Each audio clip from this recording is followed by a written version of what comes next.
क्या महाभारत होने के पीछे अंधे राजा धृतराष्ट्र का हाथ था? आखिर महाभारत खत्म होने के बाद धृतराष्ट्र कहाँ चले गए और उनकी मृत्यु कैसे हुई थी? धृतराष्ट्र एक अंधा राजा, इन्हें महाभारत के युद्ध में सबसे बड़ा खलनायक भी माना जाता है, क्योंकि वो चाहते तो इस युद्ध को रोक सकते थे, परंतु उन्होंने अपने पुत्र मोह में इस वंश का नाश करवा दिया। उन्होंने अपने जीवन में वैसे तो कई सारे पाप किए थे, परंतु आज हम बात करेंगे विशेषता कुछ ऐसे पापों की जो सर्वोपरि थे और जो धृतराष्ट्र की मौत का कारण बने। ये कहना गलत नहीं होगा कि धृतराष्ट्र आंखों से नहीं बल्कि मन और बुद्धि से भी अंधे हो चुके थे, क्योंकि जब भीष्म ने धृतराष्ट्र का विवाह गांधार की राजकुमारी गांधारी से कर दिया, तब गांधारी को पता चला कि मेरे पति की आंखों की रोशनी नहीं है, वो एक अंधे हैं। तब पत्नी का धर्म निभाते हुए उन्होंने भी आंखों पर पट्टी बांध ली। क्या आप जानते हैं कि गांधारी का विवाह धृतराष्ट्र से करने से पहले ही ज्योतिषियों ने ये सलाह दी थी कि गांधारी के पहले विवाह पर संकट है, अतः इसका पहला विवाह किसी और से कर दिया जाए और फिर धृतराष्ट्र से करे। इसके बाद ज्योतिषियों के कहने पर गांधारी का विवाह पहले एक बकरे से करवाया गया, बाद में इस बकरे की बलि दे दी गई। कहा जाता है कि गांधारी को किसी प्रकार के प्रकोप से मुक्त कराने के लिए ही ज्योतिषियों ने यह सलाह दी थी। इस कारणवश गांधारी प्रतीक रूप से विधवा मान ली गई और बाद में उनका विवाह धृतराष्ट्र से करा दिया गया। गांधारी एक विधवा थी। जब महाराज धृतराष्ट्र को यह बात पता चली तो वो बहुत क्रोधित हो उठे। उन्होंने समझा कि गांधारी का पहले किसी से विवाह हुआ था और वो किसी कारणवश मर गया। धृतराष्ट्र के मन में इसको लेकर दुख उत्पन्न हुआ और उन्होंने इसका दोषी गांधारी के पिता राजा सुबाला को माना। धृतराष्ट्र ने गांधारी के पिता राजा सुबाला को पूरे परिवार सहित कारागार में डाल दिया। कारागार में दंड स्वरूप उन्हें खाने के लिए केवल एक व्यक्ति का भोजन दिया जाता था। केवल एक व्यक्ति के भोजन से भला सभी का पेट कैसे भरता? वास्तव में ये पूरे परिवार को भूखे मार देने की एक साजिश थी। राजा सुबाला ने ये निर्णय लिया कि ये भोजन केवल उनके सबसे छोटे पुत्र को ही दिया जाएगा, ताकि उनके परिवार में से कोई भी जीवित बच सके, और वो छोटा पुत्र कोई और नहीं बल्कि शकुनी था। ये भी कहा जाता है कि विवाह के समय गांधारी के साथ उनका भाई शकुनी और आयु में बड़ी उनकी एक सखी हस्तिनापुर आई थी और दोनों यहीं रह गए थे। दासी के साथ दुष्कर्म। गांधारी के पुत्रों को कौरव पुत्र कहा गया, लेकिन क्या आप जानते हैं उनमें से एक भी कौरव वंशी नहीं था।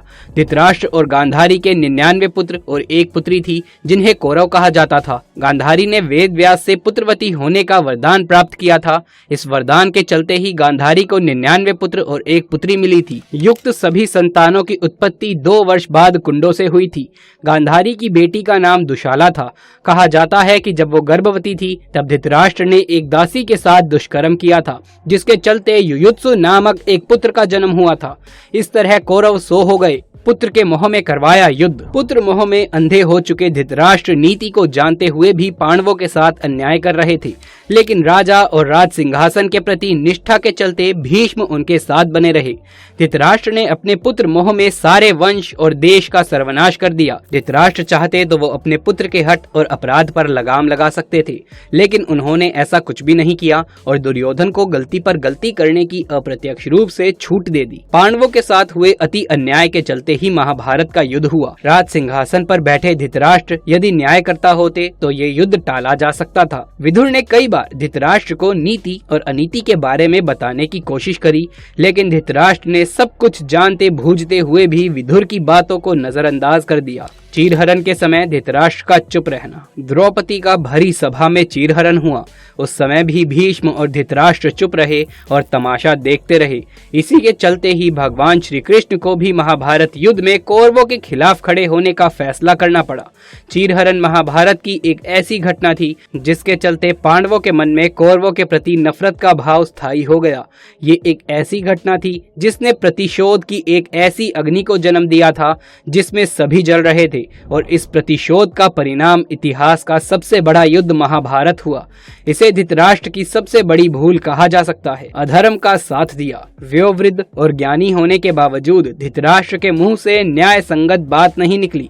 पुत्र मोह में उन्होंने कभी गांधारी की न्यायोचित बात पर ध्यान नहीं दिया। गांधारी के अलावा संजय भी उनको न्यायोचित बातों से अवगत कराकर राज्य और धर्म के हित की बात बताता था, लेकिन वो संजय की बातों को भी नहीं मानते थे।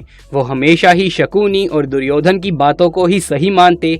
वो जानते थे कि ये अधर्म है और अन्याय है, लेकिन फिर भी वो पुत्र का ही साथ देते। अधर्म का साथ देने वाला एक अधर्मी और खलनायक ही हो सकता है। भीम को मारने की इच्छा। उस काल के सबसे बड़े युद्ध महाभारत का अंत हो चुका था और पांडु पुत्र भीम ने धृतराष्ट्र के पुत्र दुर्योधन का वध कर दिया था। इसको लेकर धृतराष्ट्र के मन में क्रोध और बदले की भावना प्रबल हो उठी। अतः मौका पाकर धृतराष्ट्र भीम को मार डालना चाहते थे। एक बार की बात है, जब महाभारत का युद्ध जीतने के बाद पांचों पांडव श्री कृष्ण के साथ हस्तिनापुर महाराज धृतराष्ट्र से मिलने पहुंचे, तो भीम के अलावा सबने धृतराष्ट्र को प्रणाम किया तथा उनसे गले मिले। बाद में भीम की भी बारी आई। तब धृतराष्ट्र के व्यवहार को देखकर भगवान श्री कृष्ण धृतराष्ट्र की मंशा को जान चुके थे।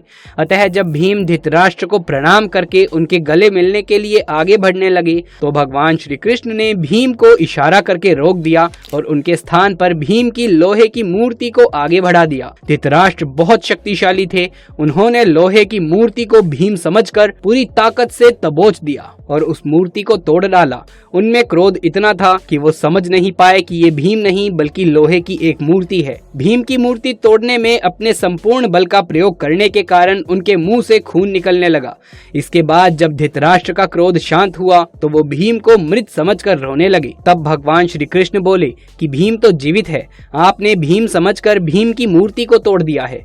इस प्रकार भगवान श्री कृष्ण धृतराष्ट्र से भीम को बचाने में सफल रहे। पूर्व जन्म का पाप। कहते हैं कि पूर्व जन्म में किए गए पाप के कारण धृतराष्ट्र जन्म से ही अंधे थे और उनके सभी पुत्र मारे गए। दरअसल अपने पूर्व जन्म में धृतराष्ट्र एक बहुत ही निर्दयी एवं क्रूर राजा थे। एक दिन जब वो अपने सैनिकों के साथ राज्य भ्रमण के लिए निकले थे, तो उनकी नजर एक तालाब में एक हंस पर पड़ गई, जो अपने बच्चों के साथ आराम कर रहा था। उन्होंने सैनिकों को तुरंत आदेश दिया कि उस हंस की आंखें निकाल दी जाए।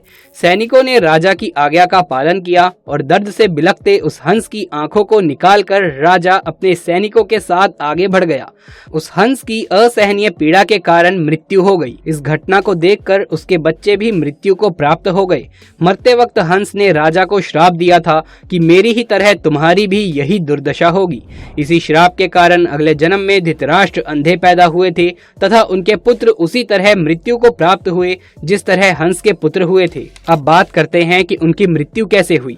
महाभारत युद्ध की समाप्ति के 15 वर्ष बाद धृतराष्ट्र, गांधारी, संजय और कुंती अपना संपूर्ण राजपाट त्याग वन में चले गए। समय बीतता गया और इसी तरह 3 साल बीत गए। लेकिन एक दिन धृतराष्ट्र गंगा में स्नान के लिए गए और उसी समय जंगल में आग लग जाती है। ये देख गांधारी, कुंती और संजय तीनों धृतराष्ट्र के पास भागते हुए आते हैं और धृतराष्ट्र से उनके सही सलामत होने का पूछते हैं। संजय उन सभी को जंगल से चलने के लिए कहते हैं, लेकिन दुर्बलता के कारण धृतराष्ट्र वहां से नहीं जाते और वहीं रुकने का निर्णय लेते हैं, जिस कारण गांधारी भी अपने पति को अकेले छोड़कर नहीं जाने का निर्णय लेती है और धृतराष्ट्र के साथ गांधारी और कुंती भी वहीं रुक जाती है। तब संजय अकेले ही उन्हें जंगल में छोड़कर हिमालय पर्वत की ओर चले जाते हैं। उसके पश्चात तीनों वन की अग्नि में जलकर मर गए। हिमालय पर्वत पर पहुंचकर संजय एक सन्यासी की तरह जीवन व्यतीत करने लगे। उसके पश्चात नारद मुनि जी युधिष्ठिर तक ये दुखद समाचार पहुंचा देते हैं। सूचना पाते ही युधिष्ठिर वहां जाकर उन सभी की आत्म शांति के लिए नीति अनुसार धार्मिक कार्य करते हैं। इस प्रकार महाभारत के एक और महत्वपूर्ण पात्र के जीवन का अंत हुआ। तो दोस्तों, धृतराष्ट्र की मृत्यु के पीछे छिपे इन पापों पर आधारित ये वीडियो आपको कैसी लगी, नीचे कमेंट बॉक्स में लिख करके जरूर से बताएं। कमेंट बॉक्स में जय श्री कृष्ण लिखना बिल्कुल भी ना भूलें। भगवान श्री कृष्ण की कृपा आपके ऊपर सदैव बनी रहेगी। यदि ये वीडियो पसंद आया हो तो इसे एक लाइक करके दोस्तों और रिश्तेदारों में ज्यादा से ज्यादा शेयर कर दें। आगे भी ऐसे वीडियोस देखते रहने के लिए चैनल को सब्सक्राइब कर लें। जल्द मुलाकात होगी आपसे किसी अगली वीडियो में। तब तक के लिए आप सभी का धन्यवाद।